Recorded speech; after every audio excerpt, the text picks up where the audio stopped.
mmuze unu n'anya ebe a unu afụna ndị Ohaneze niile pụtara, both past and present executives of Ohaneze.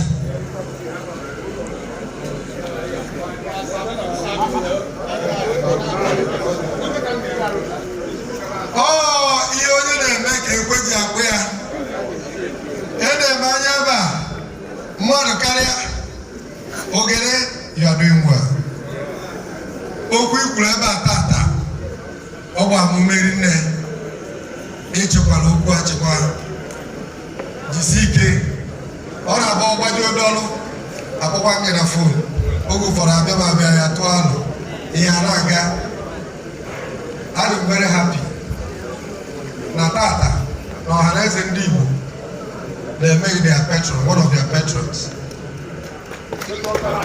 Mwesi jisi ike ina anya ifunda akpọ na ha Obi of Onitsha, Igwe Nnewi, Senator Victor Ume na nke nwa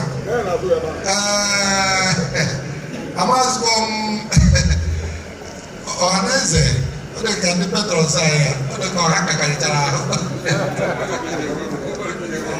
Biko ogere bụ nnukwu mmadụ, anaghị achọ nnukwu mmadụ to present his award. Nwere na-akpọ most distinguished Senator Dr. Victor Ume Igbo Baguli Ikemba Aguluzi mma agha ndị Igbo nwanne dị na mba ihe ọ dị 55 mana ka njerebe n'ebe ọmadịga ndị Igbo nke a ụbọchị ya eme nke ọkpọ gị ya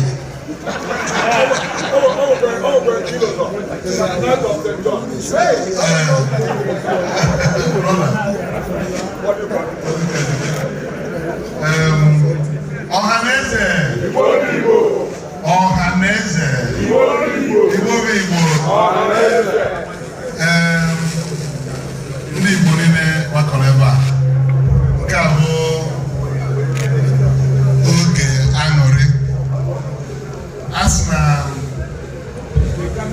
mmadụ adịghị ama na nwanne ebe ọbịa, mana nke a ndị Ohaneze ma na onye bụ onye nke ozi eri oge ụmụ kwupụtara ebe a sokwa agba osiari na Chief Damian Okeke ogene na nka alụgoro ndị Igbo ọrụ. Oge eze ọzọ bụ President General Ohaneze Ndi Igbo, o ji mere mkpa onwe ebe siri ike oziga ya ma Amerịka onye na-eje anọchite anya eze ọzọ bụ n'afọ ndị Ohaneze. Okwuche okwu ama na Ohaneze kwuone ọhụ tata ka unu lechara anya wee si na a ga-ekpuri okwu patron ndị Ohaneze. Nwa nọrọkwa ya nke Anambra, mgbe nwa nọrọkwa ya ndị Vice President General Ohaneze worldwide. Ọ bụrụ obere mmadụ ka ọ bụ na Igbo nke okwe ana m agbali osiari ka ọ na-eri ọhụrụ ọhụrụ. Anyị ma ndị Igbo a na-emegide mmadụ na ọ na-ejere ndị Igbo ozi afọ ya na-ewu anọkwaghị ọnara aka azụ, onu ya dakpuo. Okeke ogene a na-emetụ ama ọfụrụ ọma ife bụ ife dị ya dị ndị Igbo ma o tinye isi enu ya a na-asị ji nwayọọ ọ na-ekwusi ike. Ọ bụrụ nke kịta ụnụ ga ntị fụrụ ọsọsọ ya ọ bụrụ na ọsọ ya mana ọsọ ekwusi ike na ọ ga-adị mma ka nwanne anyị nwoke bụrụ prezidenti Naijiria. O nwere ndị sokwa ekwu elu mana kịta onufe gbadara agbada, emechaa onufe ha ga-ekpogotekwa maka ebe Igbo na-eme bụ ọ gara aga ekwobe ya ekwobe. Ana m ekele gị wee sị na ọ ga-adịrị gị mma. N'afa ndị Ohaneze Ndị Igbo worldwide Anambra State Chapter, eji m obi aṅụrị na nsọpụrụ na ibulite mmụọ elu wee welu asambodo onuma nke eji mee gị patron Ohaneze Ndi Igbo Anambra State Chapter ka nyefee gị n'aka ije na be gị ịmadie n'aja onye bịa ọfụ ya maka ichere bụ aka ọ tara aka ịfụra n'ebe gbosara ichere mana mmadụ tara aka na ya ọ mmadụ tikwuru ya eti na a na-afụ ife a Ohaneze kwu na ha na-enye fega ebe emere patron ide ga-afa gị n'akwụkwọ nsọ nke ndị Igbo ndewo Chineke gbaa gị ume ụlọ ọrụ a na-aga na ọ ga-abalị ịfụrụ nke ịnya n'onu Anambra steeti nyekwa gị Grand Commander ya na nke kọtụmaga nke dị a oge ọrụte ndị Igbo Ohaneze arụ ọrụ kere egwu enwere nke ndị Britain ndị colonial masters nyekwa ha maka ịhụ nwa afọ Igbo ọ ga-abalị Ohaneze daalụ nne unu Emeka daalụ ndewo. Thank you. Anyị kene m ụnụ maka oge adịrọzi ka mbe nke maka ahụ onye na-edobe high mass ka anyị nwere ụmasị mana aka ebido n'Ọhamadike a true son of Igbo land because history enwere nke ị na-echefu nke bụ eziokwu because it's in 2003 ka mụ na anyị na Peter na Chekwas and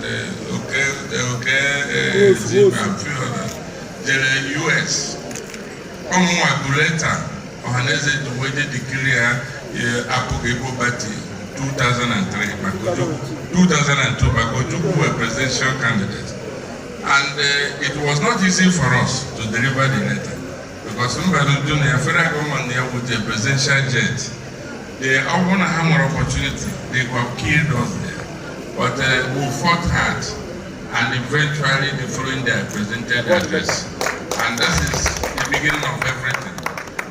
Ohaneze always alive with Ndi Igbo. That's also with his wisdom.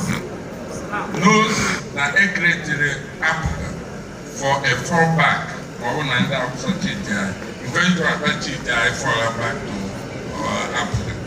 Now, what is going on is beyond Ndi Igbo. Nsobu Kaijaga, like Arsenal, God has come to Google Nigeria through an Igbo man. So when you think we are silent, we are not. We are only with our group of Pandev and the Middle Belt. I actually went to Igbo affair. Okay, a drawback. But at the time of action, Ndi Igbo can't perform, carrying the dinner. I tell you, I'm one, we are going with it. There's no way obedient child takes everything, Papiam. We are obedient.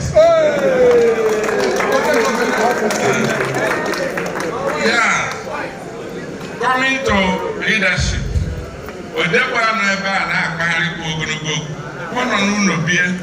I went to him and fished him out to come and be president of Ohaneze. All this is my comments, they can bear witness.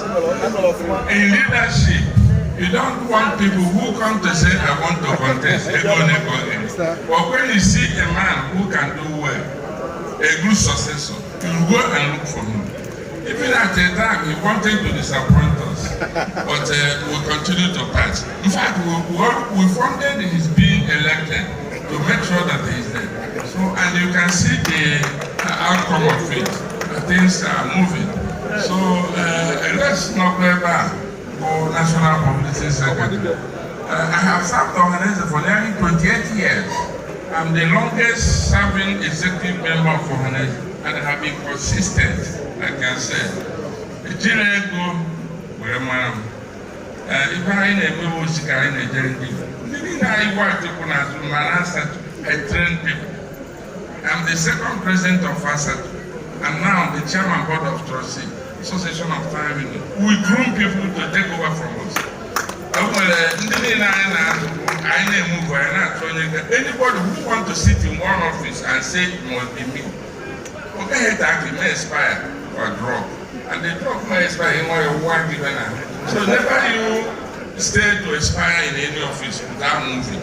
Move and bring the younger ones for them to take over from you. For your leadership, Hamadika, you are doing that very well, and you always recognize those in a high job, and you have not held executive power. So all I got to pay them back. But governor, no, I can't say no one to Muneking. But because I have never been governor, you could have made with the power of executive and non-executive. So I'm a good friend of mine here, okay. There's no way you can run away from here. When he will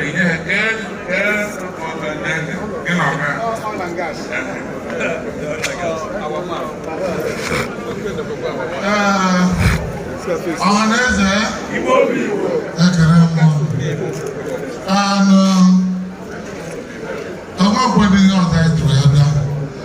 and all these years,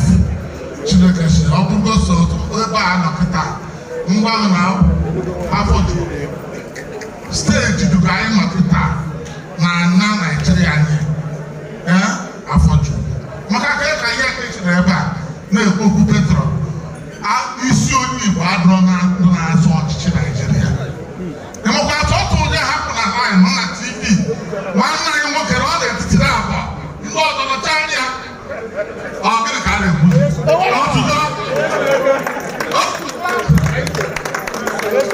Ohaneze ibe anyị na-ede buru ibu enweghị ọzọ ya eme anyị etie 20,000 ekwadowe ibe anyị ka na-eje ekele enwe unu